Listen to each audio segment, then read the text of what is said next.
Go. Okay, so we're back with lessons from the Leshem, and we are discussing the answer to the question of why does God really need reality to why does God need to create the world, and if he does need to, and the answer that we're getting is based on three possibilities, three aspects of God.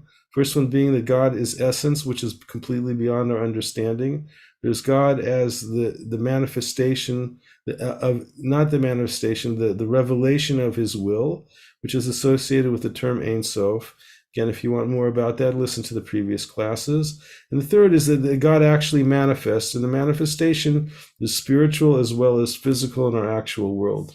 So in order to finally get to the answer where he's going to build upon those three ideas, you have one more point to make, which is that every resulting action of God becomes a compulsory action. And that is where we're holding, and we begin now again.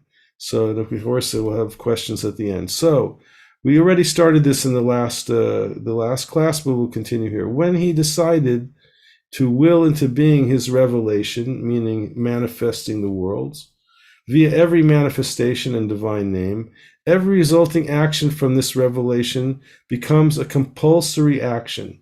And compulsory is the word bechrach in Hebrew, for those who know Hebrew, obligatory, compulsory. Anything that he does becomes something that's compulsory. Just as the light that comes out from a flame must come out from a flame, so too must every divine action bring about the resulting consequence. Hence, he established his manifestations according to this principle. Every action that results from and comes out of every manifestation occurs necessarily and automatically as a chain reaction. So there are rules, there are ways, principles of the way the divine reality and physical reality works. Similar to the idea of physical laws, there are divine laws of how things work, and this is the way it is set up and works.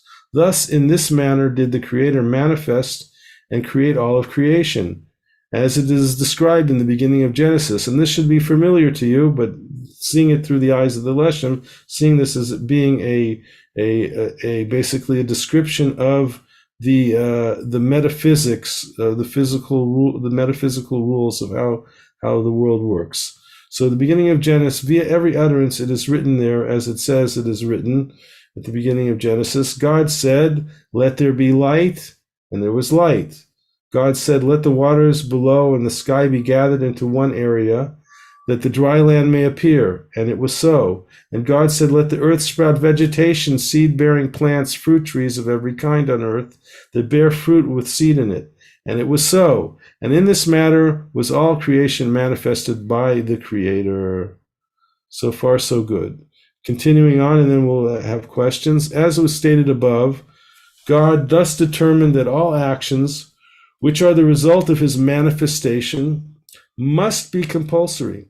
Just as he established that light must necessarily come out from a flame, his decrees and utterances concerning the stars and planets, "Let there be lights in the expanse of the sky," which is also in Genesis there, caused the luminary bodies to be established in the sky to illuminate the earth, and so it was established.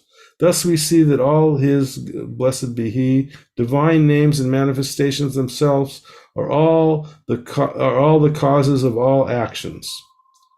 See if the footnote here. The following was originally in the main text. No, that's not necessary for the class. Okay, so any questions so far? First, thank you. And yeah, I guess, would you mind explaining the term in this last sentence, and I guess the ones before, when it says, "Thus we shall see that all of his Yisparach divine names and manifestations themselves are the cause of all the actions." So are his divine names and manifestations vis-a-vis his speech? Is that what we're saying by that? His speech, in the sense that it's God's speech. It's not like human speech, obviously, but yeah, it's an analogy to human speech Wow. that So he when it said. says, like, and Hashem, when Hashem said, "Let there be light," etc., and so on, you on more of a, I guess, Kabbalist, on the Kabbalistic plane of things, what that means is Hashem is, so to speak, using His so to speak. names and and and what'd you say? Sorry. So to speak, exactly that. So to Oh, so to speak, speak. it's exactly that. That's It's funny. Hashem does something that's similar to what human speech is, and that is an action. So the difference between speech and action, that's a whole long topic too. But speech and action are similar. Speech is like a higher form of action, so to say, right? It's you can say, please bring me a glass of water, and someone will bring you a glass of water, hopefully. So speech is initiating an action. It's a kind of pre-action. So similarly, Hashem sets into action manifestations through speech, through something which is analogous to a human speech. This is a general principle in Kabbalah too that we're not discussing here, but also where you take what's happening in the physical world, and through that you can use it as an analogy to understand how the divine processes work, because we're the end result of divine processes. So therefore, the upper divine processes work in a similar manner to actual physical processes. This is an example of that. So Hashem does something which is similar to human speech, which causes all things to come into manifestation. Cool. Thank you. No, thank you. That's a great question. Okay, so continuing on. So therefore, all revelation and manifestation from God is only in relation to His creation and not His essence. Now we have the answer. That is the answer. Let's expand on it so it becomes clear. What becomes clear to us from all of the above discussion is the words of the Rav, meaning the Ari, above at the beginning of this essay seem to be indicating that via creation, the precepts of God's names and revelations are completed, which is not the case. Please note concerning this matter that there is no possibility to conclude that His essence can be added to via the creation in any manner. God forbid. He emphasizes this very strongly. What was not in extent as essence before creation cannot be completed via any additional perfection, praise, or level. There is nothing in the creation, in the essence of Hashem, that needs anything from the world or the creation in any manner whatsoever. And he goes on to really emphasize this point. And it's a little. So let's just read it.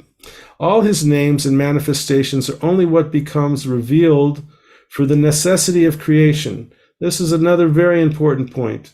Names, manifestations, whatever comes into existence in pre-existence before actual physical existence is only coming into the world as a conduit so that we have actual physical existence of humankind with free will. All the ramp up to that is all the names and manifestations are just for the necessity of creation. Okay, the point's clear. Then too, He, His essence, is only revealed via all His names and manifestations. And once you have these names and manifestations, His essence is revealed through that. Therefore, all revelation and manifestation is only in relation to the creation and not to His essence at all. His essence has absolutely no dependency relationship with creation. That is in classic Rambam understanding too, that what can you say about God? You can only say what He's not. And so He is not dependent on His creation in any way, in essence. All perfection, completion, and praise that becomes actualized in the names and manifestations via the creation concerns only the completing of His manifestation itself. So the only thing that we're completing through our relationship with Him is completing His manifestation, His will, His names. Then too, this completion only refers to the names and manifestations that affect created beings. In other words, in Bria Yetzirat Asiyah, in other words, us and the angelic beings. and not to his essence, Yitbarach Shemo, which is completely other than creation. This is the point of emphasis. Once we understand there's an aspect of Hashem which is essence, and an aspect of Hashem which is his will, an aspect of Hashem which is his manifestation, it's possible to understand this point. Therefore, such praises that do not influence his essence in any manner include: he brings all into being. He is good and benevolent to all. He is great, mighty, and awesome. These are all quotes from different places in our sources. Furthermore, this includes all blessings, songs, praise, hallel, and thanksgiving that are found in all the Tehillim of David and the Psalms of David. This includes receiving Ol Malchut Shamayim, the yoke of heaven, and doing all the entire Torah and mitzvot. All this is not in relationship to his essence at all. What it is this also includes all the revelations of his name and all the revelations of his will and his actions. All this only relates to the benefit and favor it brings to created beings. That's a very important point. All this only relates, I'm going to emphasize that here. All this, everything, all Torah, mitzvot, all our whole consciousness, everything we know, love, and breathe, is all only to bring benefit and favor to created beings, as it was decreed by his divine will. He, in his essence, his hidden thought, decided to reveal and to bestow goodness constantly upon all that love his name and do his will, and those that cleave to him and always sanctify him. In his loving kindness and goodness, he continues to augment his revelation and establish his names and revelations via increasing their light or by decreasing their light, God forbid. Okay, up till here. Any questions? Yeah, so I guess is what we're saying in a or not is what we're saying, but can one imply by this that, or infer from what we just said, that as long as we're giving, so to speak, from our perspective in the creation of the world, benefit to the names and manifestations of Hashem, that all exists in worlds of creation, but you said that would not exist, or excuse me, that would not apply to, let's say, the highest places, like, or even from Atzilut and upwards. That's not where we are, so to speak, creating a tikkun benefit for reality. That's not happening from Atzilut. That's from Bria, from creation and downwards. No, it includes Atzilut, because Atzilut is also a world of manifestation. It means his essence that's beyond Ein Sof. Beyond Ein Sof is not affected in any way, but anything from Ein Sof and below is affected. The levels of Atzilut and Ein Sof are already worlds of unity, so it's very indirect. I mean, I don't know if maybe there's some people that are so spiritually aware that they're aware of how they're affecting Atzilut in a mamish way, in an actual way. I can't say I've experienced anything like that at all, but like we see that our when we manifest doing God's will, how it affects our world. Like when you're nice to someone and you do a mitzvah for them, and they're happy and they give you a positive reaction, you see that you're doing something positive in the world, right? But that's within the system of the world, right? So in the world means anything that's beyond the essence of Hashem.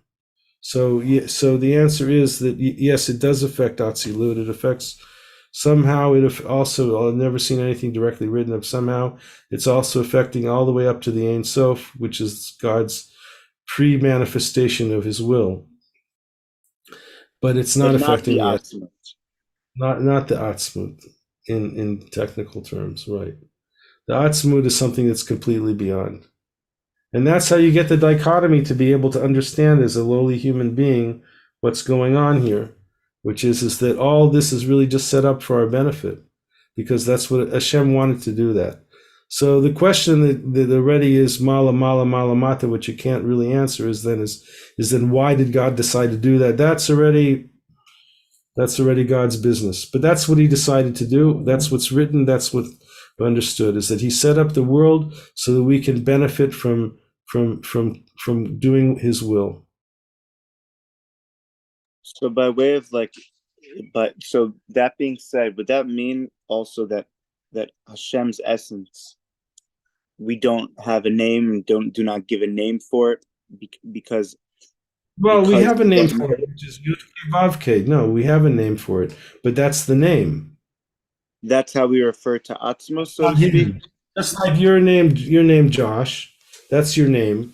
But that's so that I can talk to you. I can say, hi, Josh. You say, hey, Zerach. That's how we can relate to each other. But am I Zerach? I'm called Zerach, and you're called Josh. It's really analogous, right? So like Hashem gave us his name so we can talk to him, so to say, or relate to him. But his name is not him. That's right. Basically right. And all his names are not him, but they're the way we relate to him. Right. Just with human beings. If I didn't know your name, I wouldn't be able to talk to you. I could anyway. I'd say, hey, you, but like it's not the same. Right. All right, thank you. Yep. So God made the revelation and manifestation of all his holy names dependent upon the deeds of Israel. And this is where we get to the real crux of the matter. And this is somewhat what we call classic Judaism 101.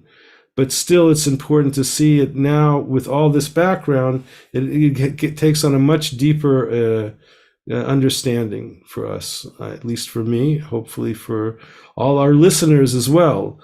Okay, so here we go. All this stands and depends upon the deeds of Israel. And let's see if a footnote has anything, i.e. the Jewish people. Okay. To know that the secret principle called, and this is an interesting term that appears a lot, is called service for the higher purpose. And it's good. It'll be good to, this is, let me get my mouse disappeared. Here we go. Okay, here we are. In Hebrew, it's Sod Avodah Letzorach Gavoa, for those Hebrew speakers out there.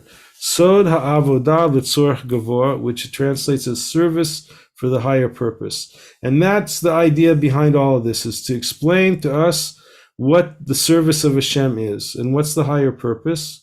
As it is written, God, give strength to God, Tnu Oz LeElokim. And also the opposite, God forbid, which translates as you weakened the rock that gave you birth. And for those Hebrew lovers, I didn't bring the actual pasuk. Okay, but there's a Teshi something. Anyway, it's another well-known pasuk, that you weakened the rock that gave you birth, referring to God. And we also see that is written in the Midrash on Lamentations, during the time when Israel does the will of the Holy One, blessed be He, power is added to the attribute of strength above. And during the time when Israel does not implement the will of the Holy One, blessed be He, it's as if the power of his attribute of loving kindness is weakened. And so you see that we're having an effect on the upper worlds. Okay, so is that, and then the bottom line is that we're having effects on the upper worlds, not on God.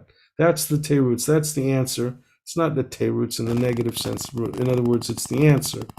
As it is also written in the Holy Zohar, one who fulfills the precepts of the Torah and follows its ways, it is as if he serves him above. It also says in the Zohar, when the workers work properly, they bring validity and strength to the Holy One, blessed be He. On this it is written, again, the pasuk, give strength to God, Tnu Oz LeElokim. We're giving strength to God. And so it is written in many places that God has added to his kindness and goodness by placing the fulfillment of his names and revelations upon the deeds of Israel. So when we do good deeds, mitzvot, we are fulfilling his names. Thus he made all the revelations and manifestations of his holy names dependent upon the deeds of Israel. This is a rule that he made. He didn't have to make this rule, but he did. And so that's the rule. right? That's what one of the advantages of being God. You got to make the rules about how things work. So all revelation and manifestations of his holy names depends upon us doing mitzvot. This is because all of them, the names, and what is revealed to them for the needs of his created beings, he made the receiving of this light and achieving completeness dependent upon the deeds of the created beings themselves. It's dependent upon our deeds. This sounds familiar, right? But now it has a deeper meaning from in the context of what the Leshem has taught us. This enables his ultimate intention that he intended in creating his world. His ultimate intention is to unify his manifestations themselves with those who enlighten themselves by doing his work in this world. This refers to receiving the splendorous light of the divine presence, which has the aspect of the world to come, to which the righteous merit and enjoy and delight. They themselves caused the illumination and prepared this light by their own deeds. Okay, let's stop there for now, and we'll make another class to continue the final answer. How's that sound? Any questions up till here? Thank you very much. Now it's perfect. Beautiful. Okay, so now stop.